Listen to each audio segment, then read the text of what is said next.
राजस्थान के जैसलमेर में एक पुनर्जन्म की कहानी हमने देखी है। उस पुनर्जन्म की कहानी में बहुत सारे मोड़ ऐसे आए हैं जिसमें आप देखकर हक्का बक्का रह जाएंगे और आपके पैरों की तलों की ज़मीन खिसक जाएगी। अर्जुन नाम का एक व्यक्ति होता है जिसकी शादी नेहा से होती है। अर्जुन 3 भाई होते हैं, 3 भाई में वह सबसे बड़ा होता है। उसका बहुत बड़ा ख़ानदान होता है, बहुत सारी संपत्ति होती है। अर्जुन के परिवार में उसकी बहन भी होती है, जो कि बहन विकलांग हो जाती है। अर्जुन शादी से पहले नेहा से एक जगह पर मिलता था। उस जगह पर वह शादी से पहले 7 बार मिल चुका था।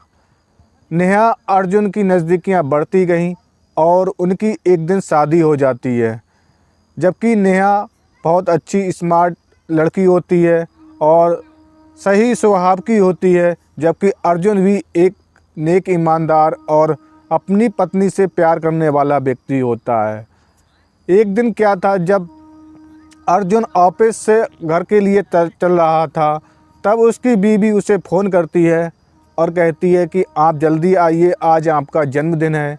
लेकिन रास्ते में अर्जुन की कार ख़राब हो जाती है। कार ख़राब होने के कारण वह लिफ्ट लेना चाहता है और लिफ्ट उस व्यक्ति को लेता है जो व्यक्ति उसे मारना चाहता था। और कार उसकी ख़राब करने के कारण वह उस दिन बहुत परेशान था। और वह जब लिफ्ट ले लेता है तो बात करता है कि आज मुझे समय पर कोई चीज़ मिली है। फिर वह जो कार में व्यक्ति बैठा है वो कहता है, आपके दिन कैसे चल रहे हैं? अर्जुन कहता है, मेरे अच्छे खासे दिन चल रहे हैं। मेरी पत्नी ने मुझे जल्दी बुलाने के कहा था, लेकिन मैं लेट हो गया। अक्सर ऐसा ही होता है, जब जल्दबाजी होती है तो लेट हो जाते हैं। उसके बाद पूछता है कि आपकी पत्नी आपसे कैसे व्यवहार करती है? वह कहता है, मैं अपनी पत्नी से खुश हूँ और वह मुझे अच्छे से रखती है। और कहता है, मैं खुद नसीब हूँ, आज मुझे लिफ्ट मिल गई। लेकिन ड्राइवर कहता है कि तुम खुश नसीब नहीं हो, तुम एक बदनसीब हो, क्योंकि आज आपके किस्मत में घर जाना नहीं है। तभी ड्राइवर बंदूक निकालता है और उसे गोली मार देता है। ये उसके पहले जन्म की कहानी थी, जबकि उसकी पत्नी ने थाने में रिपोर्ट दर्ज कराई थी कि उनकी मृत्यु हो गई है।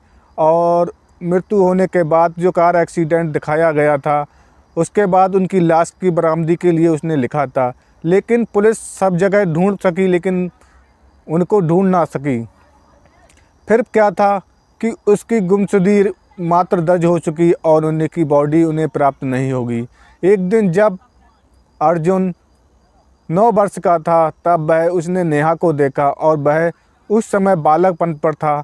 तब वह नेहा से कहता है, बीबी तुमने मुझे पहचाना नहीं? नेहा कहती है, तुम कौन? तुम बालक? नेहा गुस्से में आ जाती है। लेकिन जब अर्जुन ने एक बात कही कि मैं आपका पति अर्जुन हूँ, नेहा अचंभे में पड़ जाती है। फिर कहती है, तुम कैसे पति? तुम तो बालक हो। उसके बाद अर्जुन ऐसी बात कहता है जिससे नेहा सोचने को मजबूर हो जाती है। अर्जुन कहता है, तुम्हारे पीठ पर वो टैटू है, मेरे अलावा और कोई नहीं जानता है। फिर नेहा संकोच में आ जाती है और वह टैटू वास्तव में नेहा के पीठ में था।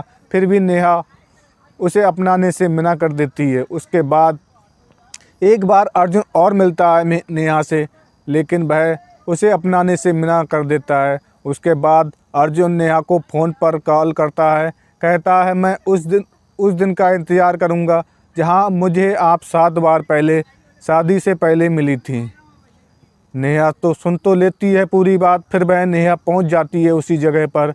और उस जगह पर जब पहुँचने के बाद वह 5 मिनट लेट पहुँचता है। फिर अर्जुन कहता है कि सारी बातें आप लोगों ने सुनी होंगी, लेकिन इस तरह की बातें आप कैसे जानते हैं? ये पुनर्जन्म की कहानी है जो कि अर्जुन और नेहा के लिए थी। उसके बाद वह घर आ जाता है। घर आने के बाद वह उसके घर जाता है और कहता है कि मैं आपका अर्जुन हूँ, लेकिन वह मानने को तैयार नहीं होती हैं। लेकिन उसके भाई कहते हैं, तुम कैसे अर्जुन हो? तुम्हें सारी बात पता है। अर्जुन अपने भाइयों से कहता है कि मैं आपका भाई अर्जुन हूँ। लेकिन भाई संपत्ति के कारण संपत्ति के कारण उसे मरवा देते हैं और भाइयों की पोल खुलने वाली थी, इसलिए वह अपनी माँ से कहते हैं ये सारा बकवास है, हमारे खिलाफ़ किसी ने साजिश की है। लेकिन अर्जुन वह सब बात बता देता है जो वह पूछते हैं। उसका भाई पूछता है कि आपके पुराने मकान में कितने कमरे हैं। वह कहता है शादी से पहले हम वहाँ नहीं रहते थे, लेकिन फिर भी कमरे पूछते हो तो बता देता हूँ 4 कमरे हैं। फिर नेहा और अर्जुन की बात होती है तो नेहा पूछती है आपकी जो कैसे एक्सीडेंट हुई थी। अर्जुन कहता है मेरा एक्सीडेंट नहीं हुआ था, मुझे मारा गया था और मुझे एक गोली से मारा गया था। उसके बाद अर्जुन बेहोश हो जाता है। फिर वह पुलिस स्टेशन जाता है। पुलिस स्टेशन जब जाता है तो वह पूरी वारदात उन लोगों को बता देता है जो उसके साथ होती है। उस आधार पर इंस्पेक्टर साहब उन कातिलों तक पहुंचते हैं जो कातिल ने उसके लिए ख़त्म किया था, और वह अर्जुन और नेहा को अपने बालक के रूप में अब देखना चाहती है, क्योंकि वह उसका पति होता है। पूरी जानकारी उसे दे देता है। अर्जुन और नेहा का प्रेम बढ़ जाता है, अपने उसे बालक की तरह पालती है, और वो कातिलों को भी सज़ा मिल जाती है, क्योंकि वो कातिल और कोई नहीं होते हैं, उसके दोनों भाई होते हैं। उन्होंने उसके मारने के लिए प्लान बनाया था। ये पुनर्जन्म की कहानी राजस्थान के जैसलमेर